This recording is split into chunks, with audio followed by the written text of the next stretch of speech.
क्या होगा अगर कोई कहे कि ये जो छोटा सा रुई जैसा दिखने वाला कुत्ता है, ये कभी आर्कटिक में स्लेज खींचता था और तो और ये टाइटैनिक के डूबने से भी बच निकला था।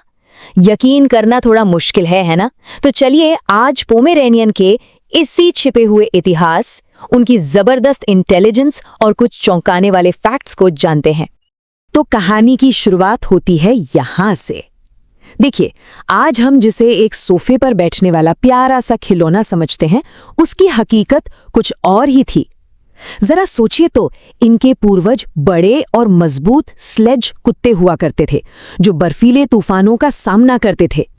और सबसे कमाल की बात तो ये है कि टाइटैनिक जहाज पर जितने भी कुत्ते थे, उनमें से जो बच पाए उनमें 2 पोमेरेनियन थे। अब सवाल ये है कि ये हुआ कैसे? बस यही कहानी तो आज हमें जाननी है।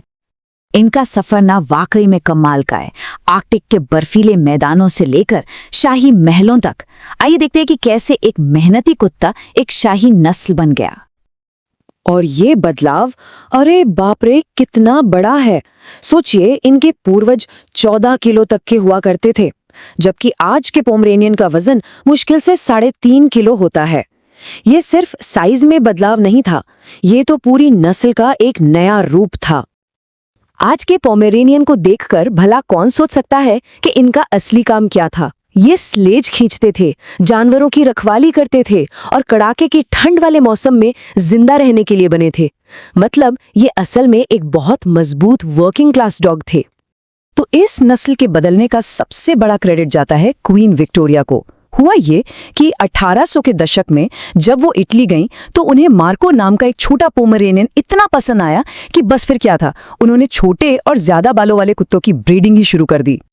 और इस ब्रीडिंग का नतीजा एकदम हैरान करने वाला। क्वीन विक्टोरिया की वजह से इस नस्ल का साइज 50% से भी ज्यादा घट गया। मतलब उन्होंने अकेले ही इस कुत्ते को एक नया क्यूट सा रूप दे दिया जो आज पूरी दुनिया में इतना फेमस है। अच्छा, तो साइज तो बदल गया, लेकिन इनकी कहानी सिर्फ यहीं तक नहीं है। अब बात करते हैं इनकी इंटेलिजेंस की, जो अक्सर इनके छोटे से साइज के पीछे छिप जाती है। ये दिखते भले ही खिलौने जैसे हों, पर दिमाग के मामले में जबरदस्त होते हैं। प्रॉब्लम सॉल्व करने में माहिर, याददाश्त बहुत तेज और नए कमांड्स तो फटाफट सीख लेते हैं। यही वजह है कि ये एजिलिटी कॉम्पिटिशन्स में कमाल करते हैं और हाँ, अक्सर अपने मालिकों को भी छकमा दे जाते हैं। तो फिर एक सवाल दिमाग में आता है कि अगर ये इतने ही होशियार हैं, तो फिर इतना भौंकते क्यों हैं? ये एक ऐसा सवाल है जो लगभग हर किसी के मन में आता होगा। इसका जवाब ना इनके खून में है। वो इसलिए नहीं भौंकते कि उन्हें परेशान करना है, बल्कि इसलिए क्योंकि उन्हें लगता है कि वो एक गार्ड डॉग है। उनके अंदर अपने बड़े पूर्वजों वाली वो इलाके की रक्षा करने की भावना, जिसे टेरिटोरियल इंस्टिंक्ट कहते हैं, आज भी जिंदा है। उनके हिसाब से तो वो एक दरवाजे की घंटी से लेकर बाहर उड़ते पत्ते तक से हमारी रक्षा कर रहे हैं। और इनके वो मशहूर बाल, वो सिर्फ दिखने के लिए नहीं है, बल्कि ये तो कुदरत की इंजीनियरिंग का एक शानदार नमूना है। दरअसल इनके पास एक डबल कोट होता है, मतलब बालों की 2 लेयर्स। अंदर की परत नरम और घनी होती है जो शरीर को गर्म रखती है, और बाहर वाली परत लंबी और वेदर प्रूफ होती है जो प्रोटेक्शन देती है। ये कोट इनके बॉडी टेम्परेचर को कंट्रोल करता है और गंदगी को भी दूर रखता है।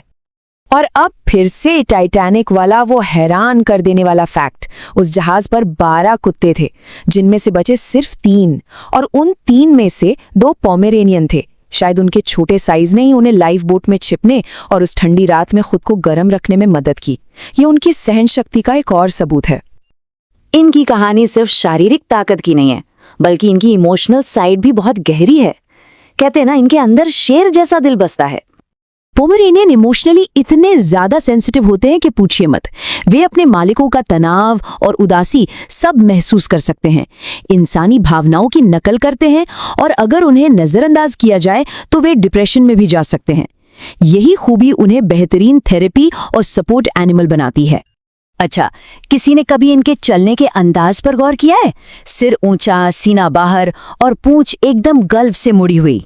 ये शाही चाल असल में उनके वर्किंग डॉग पूर्वजों से विरासत में मिला कॉन्फिडेंस है। उन्हें पता है कि वो खास है। तो अगर ऐसे लेजेंड की देखभाल करनी हो तो कुछ जरूरी बातें हैं जो हर मालिक को पता होनी ही चाहिए। हालांकि आमतौर पे काफी हेल्दी होते हैं, लेकिन कुछ स्वास्थ्य समस्याएं इनमें कॉमन हैं, जैसे कि ट्रेकियल कोलैप्स, मतलब सांस की नली का नाजुक होना, फिर छोटे जबड़े के कारण दांतों की समस्या और कभी-कभी घुटनों का खिसकना। लेकिन अच्छी देखभाल के साथ ये एक लंबी और स्वस्थ जिंदगी जीते हैं। इनकी औसत उम्र 14 से 16 साल होती है और कुछ तो 18 साल तक भी जी सकते हैं। अब बारी है उस फैक्ट की जो शायद सबसे ज्यादा हैरान करने वाला है। ये एक बात इस नस्ल के बारे में किसी की भी सोच बदल सकती है।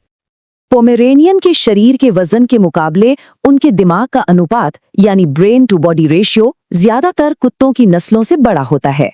इसका मतलब ये है कि वे अपने शरीर के हर किलोग्राम के लिए ज्यादा सोचते हैं, मजबूत इमोशनल बॉन्ड बनाते हैं और लोगों और घटनाओं को सालों तक याद रखते हैं। तो कुल मिला के बात यह है कि ये सिर्फ खिलौने वाले कुत्ते नहीं हैं, ये तो छोटे आकार के लेजेंड्स हैं। आज ये सब जानने के बाद ये सवाल जरूर उठता है, क्या एक पोमेरेनियन को साथी बनाना एक अच्छा फैसला है? इस बारे में लोगों का क्या ख्याल है? अपनी राय जरूर शेयर करें।